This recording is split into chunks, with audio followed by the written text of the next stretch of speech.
I ask God to accept me with mercy. Heil Hitler! Heil Hitler!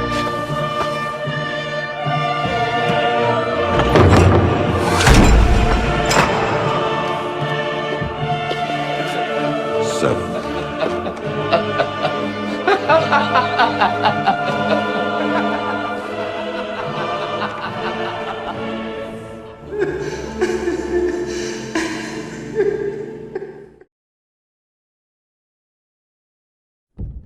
On October 16, 1946, the assistant to the hangman at the Nuremberg Trials had to endure one of the condemned spitting in his face and shouting Heil Hitler, while looking him in the eye.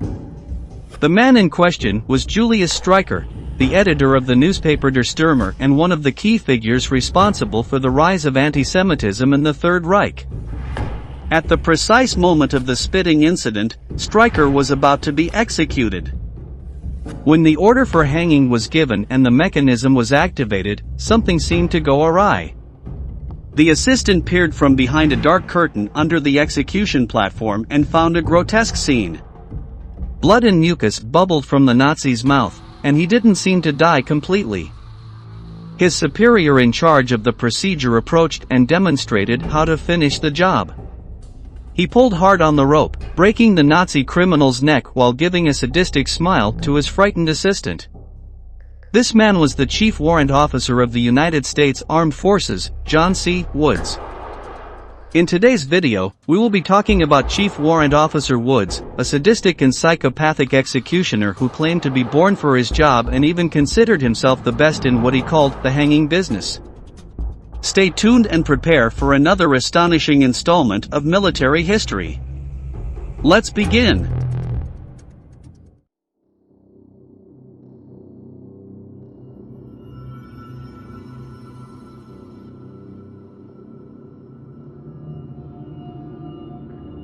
John Clarence Woods was born on June 5, 1911, in Wichita, Kansas, and was raised by his grandmother after his parents' divorce when he was just 2 years old. He attended Wichita High School but dropped out after 2 years of study, as he struggled with learning and was too restless for school rules. On December 3, 1929, Woods joined the United States Navy, but he went AWOL after a few months, adding to his erratic and belligerent behavior in the military. For these reasons, Woods was court-martialed and examined by a psychiatric board in April 1930. This examination revealed revealing information about his personality, diagnosing Woods with psychopathic inferiority without psychosis, a comprehensive explanation commonly found in irredeemable criminals displaying violent and antisocial traits. For this reason, he was dishonorably discharged, and the psychiatric report couldn't be clearer. This patient, although not intellectually inferior, has a history of consistently going against authority both before and after his enlistment. There are stigmata of degeneracy, and the patient frequently bites his nails. He has a benign tumor in the soft palate for which he refuses an operation. His commanding officer and division officers state that he shows incapacity and is unresponsive to instructions. Obviously, he is a poor risk. This man has had less than 5 months' service. His disability is considered inherent and not the responsibility of the service under any circumstances. The patient, in principle, is not considered a menace to himself or to others. Resigned and feeling insulted, Woods returned to Kansas after his discharge, where he held various manual labor jobs over the following years. However, he found a new way to rejoin the military. With the outbreak of World War II, the U.S. military urgently needed trained men for combat, and Woods sought his opportunity. He re-enlisted in the Army in August 1943 and was assigned to Company B, 37th Combat Engineer Battalion, 5th Engineer Special Brigade, where he served in North Africa and was part of one of the platoons that landed on Omaha Beach on D-Day.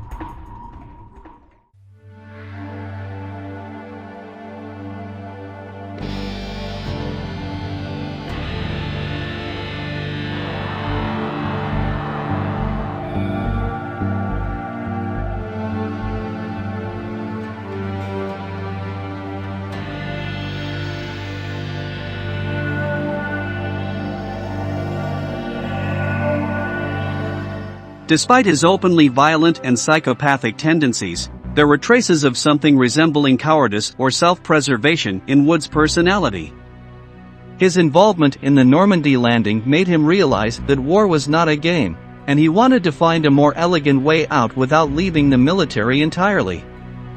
His superior, Colonel McLean, stated at the time, he wasn't wounded on Omaha Beach, but he saw many of his comrades killed. I'm sure he thought, I don't want to go through that experience again. He found an outlet and volunteered for the hangman duty, abandoning his original position. They accepted him and promoted him from private to chief warrant officer, and his pay increased from $50 to $138 a month. Before the D-Day landing, the civilian executioner Thomas Pierrepoint and other British personnel were responsible for American military executions in the European theater of operations. However, by late 1944, the U.S. Army sought its own soldier to handle the execution of American traitors and prisoners, and Woods presented himself as the perfect candidate. When asked about his prior experience, the sergeant confidently claimed to have been an assistant hangman twice in the state of Texas and twice in the state of Oklahoma. No records could confirm or refute his claims, but there is a consensus among historians that Woods was a pathological liar. Testimonies from his fellow soldiers suggest that he boasted to anyone who would listen about how he had carried out 347 successful hangings in the past 15 years, numbers that were obviously unverifiable and improbable. Nevertheless, Wood's application was formally accepted in October 1944, and he was assigned to Disciplinary Training Center 2913 as an executioner. Despite his military career, Wood's appearance was far from what one would imagine of a U.S. chief warrant officer. One of his comrades described Woods with a great deal of disdain. He was an alcoholic and practically a vagabond in daily life. He had crooked and yellow teeth, a disgusting breath, and a consistently dirty neck. He followed no standards, didn't clean his shoes or shave. He always dressed carelessly, with stained and unirun pants. He wore the same jacket for weeks, sometimes it seemed like he even slept in it. He was very irresponsible, and his chief warrant officer insignia was attached to his sleeve by a flimsy yellow thread at each end. He always wore his cap wrinkled and askew and tried to avoid routine soldier duties. It was clear that this sergeant considered himself exceptional and wanted to stand out for whatever reason. He was cold and methodical in his executions, showing no emotion, as we'll see in the archival footage here.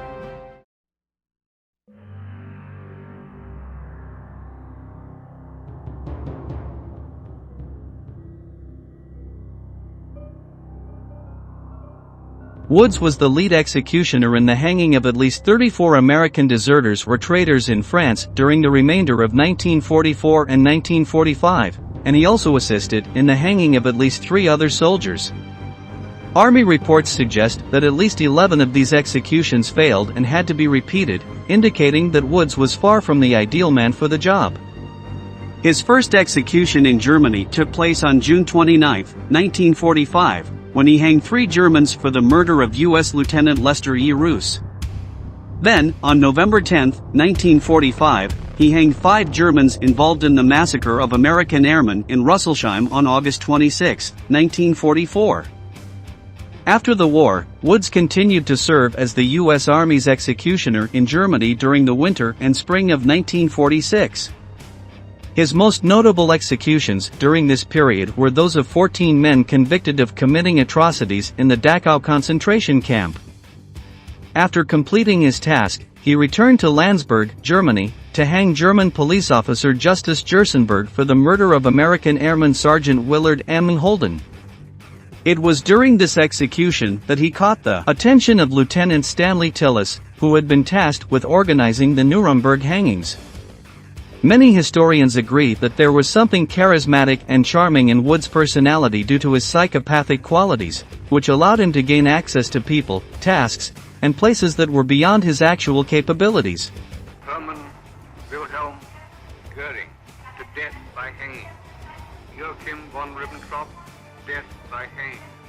Fritz Sauckel, death by hanging. Julius Streicher, death by hanging. Wilhelm Frick, death by hanging. Hans Frank, death by hanging.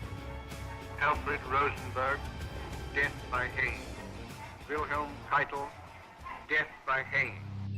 After the atrocities committed by the Nazis during World War II, the Allied powers convened a series of international military tribunals in Nuremberg, Germany, in accordance with the international laws of war in effect at the time.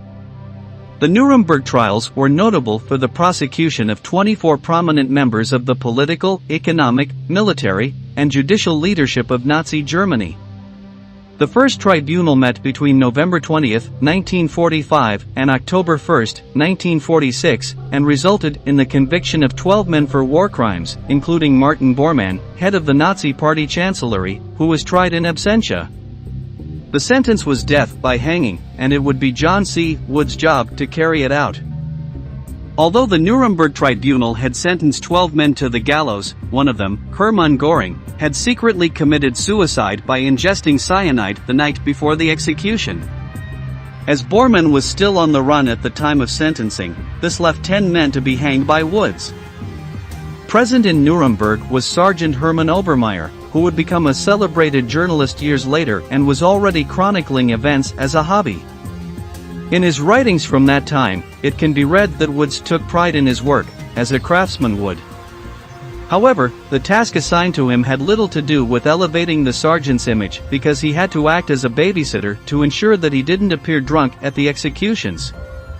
Woods carried out the death sentences of the Nuremberg 10 in the early morning hours of October 16, 1946, using the standard hanging method instead of the long drop method. The U.S. Army has consistently denied claims that the length of the drop and other errors resulted in the Nuremberg convicts dying slowly from strangulation instead of quickly from a broken neck. However, evidence and witness accounts continue to show that some of the men died with truly scandalous slowness. According to reports, Field Marshal Wilhelm Keitel, chief of the Supreme High Command of the Nazi Armed Forces, took at least 28 minutes to die of asphyxiation. Additionally, some of the nooses were not properly tied, resulting in some of the condemned men striking their heads, arms, and bodies against the platform upon falling, potentially causing additional suffering. Witnesses say that Woods was aware of these errors and smiled at each execution. After the last man was declared dead at 2:57 a.m., Woods made an official statement that was published in hundreds of newspapers in various languages around the world. "I hanged those 10 Nazis in Nuremberg, and I am proud of it. I did a good job. Everything was first class. I don't remember a better execution. The only thing I regret is that Göring got away. I would have known how to handle him. No, I wasn't nervous. I don't have nerves. In a job like mine, you can't afford nerves. Besides, this Nuremberg assignment was exactly what I wanted. I wanted it so badly that I decided to stay there longer even though I could have gone home." In his career as an executioner, Woods is officially attributed with the execution of 92 men. He continued to serve in the army after the war with the 7th Engineer Brigade in Eniwetok, Marshall Islands, where, on July 21, 1950, he accidentally encountered tragedy when he was electrocuted while repairing an engineer lighting system. However, his former comrade and journalist Hermann Obermeier used to joke that the executioner was eventually killed by ex-Nazis in revenge for his cruelty in executing the Nuremberg 10, but there is no evidence to support this theory. It's clear that this character was controversial and divisive. Do you believe the Nazis deserved a psychopath who disrupted their hangings, or was it unjust to deviate from the traditional protocol? Share your opinions in the comments below. That's the end of today's video, and we thank you for staying until the end. We look forward to seeing you in the upcoming installments of Military History.